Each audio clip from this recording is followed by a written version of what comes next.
Hello and welcome back to this channel. Today's gonna be an incredibly busy and super fun video because if you guys have seen the last really 3 videos, it's been a big week of just prepping. And today is an incredibly exciting day because today of that prepping week, we can finally start planting a ton of plants. Now let's go into the germination room and check out everything we are really starting to soak right now. So everything on the shelf right here, ton of stuff.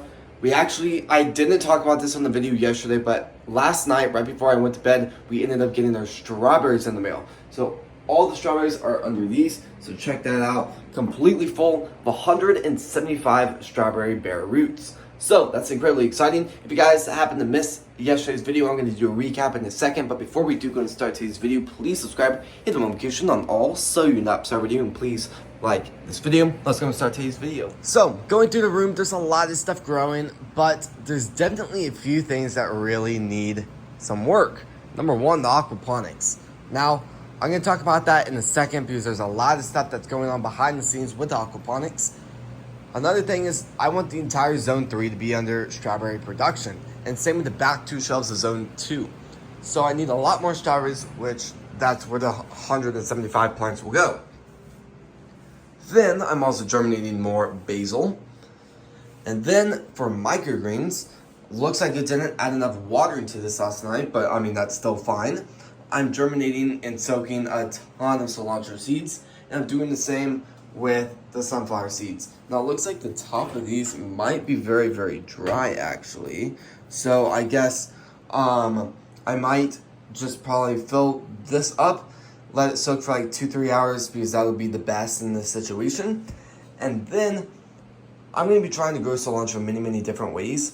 And really all sorts of stuff there. Now another thing is the opening of Go For It Produce is coming up very quickly. So, the reason why I'm mentioning that and talking about that is because I'm starting to get a little bit nervous because we have the numbers, we know how long it takes for these plants to grow, and we have the technology to be able to know. But the thing is, I haven't fully started on the calendar. So what I'm hoping is at the beginning of every month, I kind of make the calendar, or most likely a few days before the first day of the month. So let's say halfway through the week, we start germinating stuff, and then by the end of the week on Friday, we can bring out what's been germinated and replace what was just harvested. So it's a constant kind of just system where there's something always growing on these shelves. I think that could be a really good design. But the thing is, immense amount of planning has to be in store for that to be able to work. And yes, it can be good if there's like one day in between where like a harvest just happened, but it needs a little bit more time to germinate. But it's not really okay where we're just now starting to germinate it and everything was harvested yesterday. So I really need to create a schedule, which would most likely be a calendar, and kind of write just kind of ideas of like, boom, this day is the harvest date, and delivery day and packaging day, blah blah, and cilantro is soaked on this day, then it's planted into its containers the next day. The microgreens are soaked overnight, and then the next day they are planted on their trays and stacked, and they're going to go back in the germination room for a few days. And then by the time they're ready, we can harvest all the microgreens that are ready, harvest those, sell them, while in the meantime, we have the brand new set of all those microgreens on the shelves growing. So I really need to work on that this week because the only problem is if I don't get it done quick enough, I'm going to be out of time, and for a lot of these plants, it won't be fully ready and fully grown by the time the pre-opening day does come up. Now the thing is, the pre-opening day, we're only going to have a few things in stock, so I'm not planning anything big, but I do want to do a lot of stuff on the side there and be able to have just everything ready. Another thing is I really do need to start taking pictures, so that's kind of why I'm doing all of this a little bit earlier than expected, so I can be able to just really start taking pictures of stuff and getting stuff ready. Because the last thing I need is to be doing everything the night before the opening day, and that's never a great feeling. So the strawberries, I don't know if I'll be able to get to that. That takes incredibly long, like 3 to 4 hours in order to plant all of those in like these and those pots. These should be incredibly quick. So cilantro, just all of it's incredibly easy. It's all like cilantro, or it's all like microgreens. Sorry there, but something I'm working on with the cilantro right now is ways to grow it. There's so many ways we can grow it, but what is the most efficient and really the best money-saving one? Because I can grow it in this, and I'm actually trying that way right now. So if we go over here, that's how that cilantro looks. I can also grow it in like this pot, but it's more of a waste of the soil. But the thing is, I don't know if that's enough soil, so I'm trying to figure out a lot of ways on how to grow it. Another thing I can do is like those black pots I showed you in the germination room, the little, I could do something like that where it's a little bit easier to like harvest and stuff. But the thing is, again, the soil is expensive. It's not super cheap. So if we don't add up the soil in the right amounts, we're gonna be spending more money on the supplies in order to produce what we're producing, while we can't make our money back because the plant is too cheap.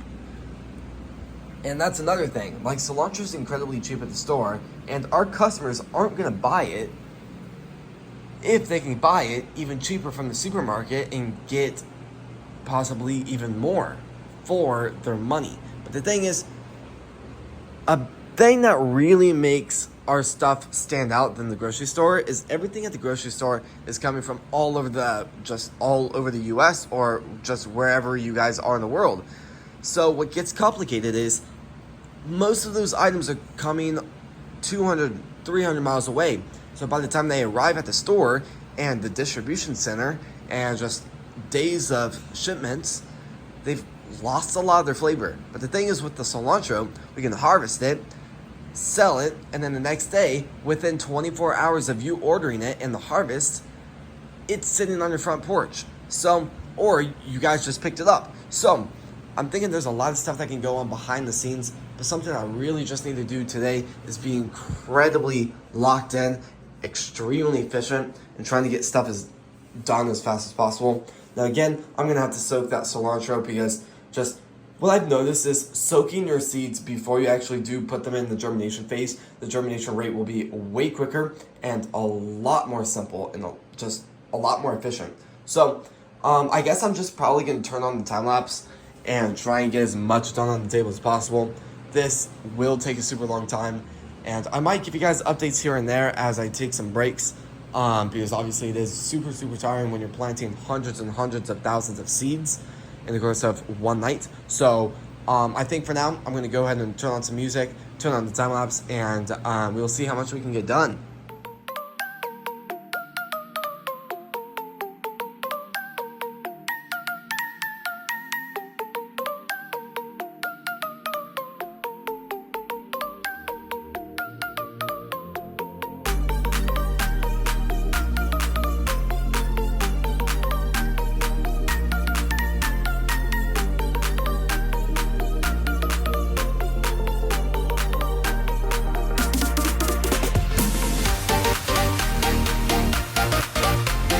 Alright, so going into the germination room, there has been so much that has happened. It's absolutely insane. Number one, we have oregano done, we have all the microgreens done, we have basil, a ton of cilantro.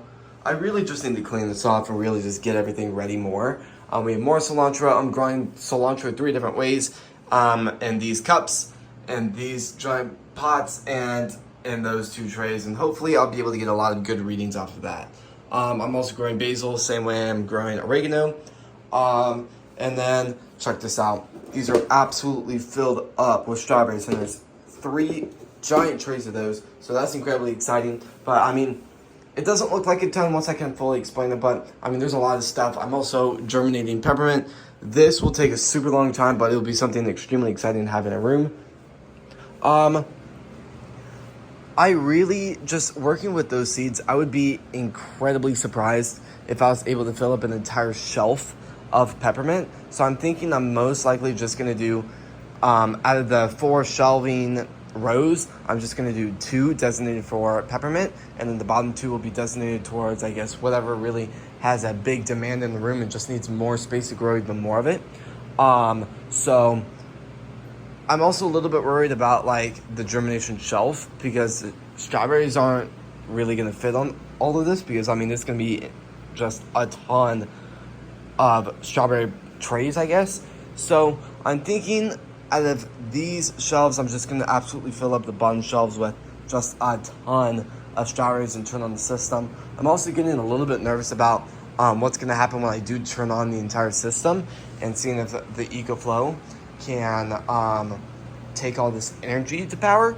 So we'll just really have to see how that does when I guess the time comes. But I think for now, I honestly don't know how much I'm going to get done with the strawberries. I'm thinking, well, the thing is, I'm going to have to touch them up, clean them up, soak them for about 30 minutes to an hour, and then start planting. So it's going to be at least 2 to 3 hours before I even get to plant them. Tomorrow I'm extremely busy, so I don't know if I'll be able to even get to them tomorrow. So I'm thinking my goal for today is to just clean up every single one, which will take a super long time, because I've also never worked with 175 plants in one growing session before. I've done 2 little growing sessions for this, and that was still a ton and super overwhelming to do.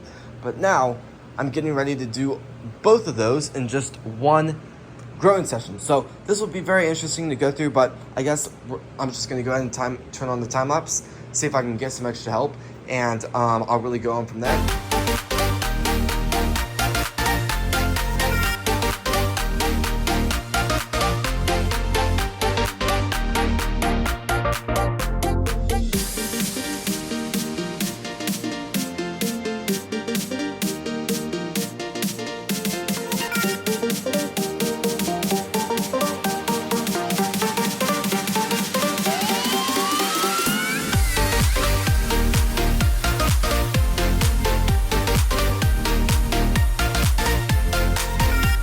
Alright, well, that took way longer than I thought. This is a great example of why I recommend of taking off a lot of the stuff. This is no bare roots, this is only the trash and junk and dead stuff I was able to take off of them. I did end up getting help from my mom, so lots of help there. I did decide to not soak them, and I just cleaned them up and put them right back in here. Here's a great idea of how they look now, super cleaned up, and they look phenomenal. Now, I will say something that's funny is strawberries will have to be by far my favorite plants to ever grow.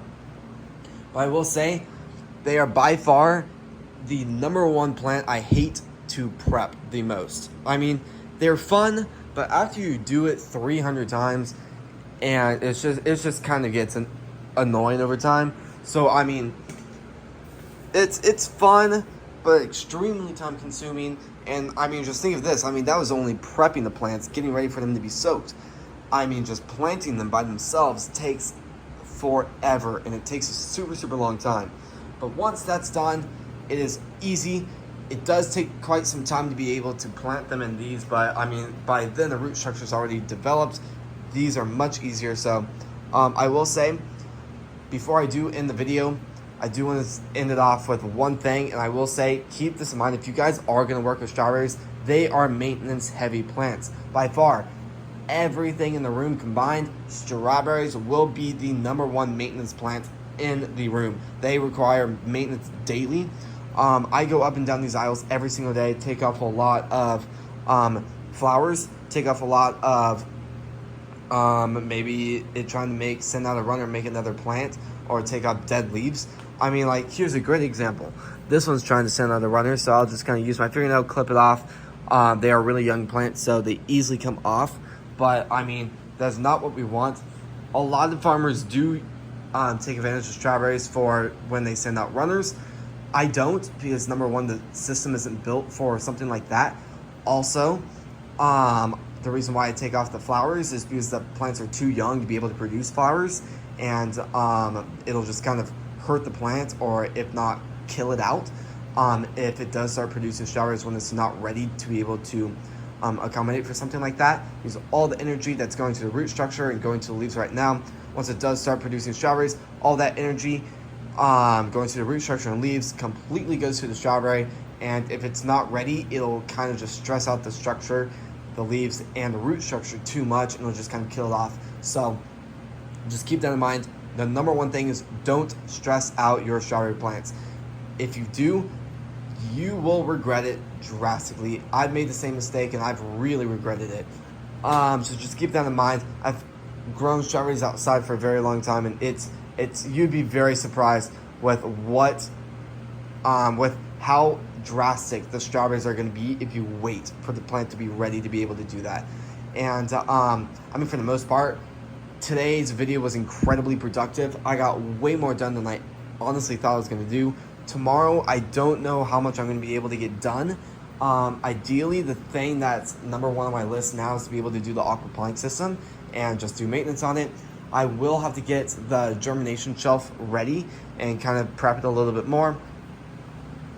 Especially with like these plants, I do need to put them back in their pods and put them back in the tray, let them sit there for a few more days, and then boom, they can go in the aquaponics system. I really just want them to establish more of a stronger root structure and stronger leaves to be able to just thrive a lot easier in the system without being just, I guess, just kind of tortured in the system with the nutrients being way too strong for the plants to handle.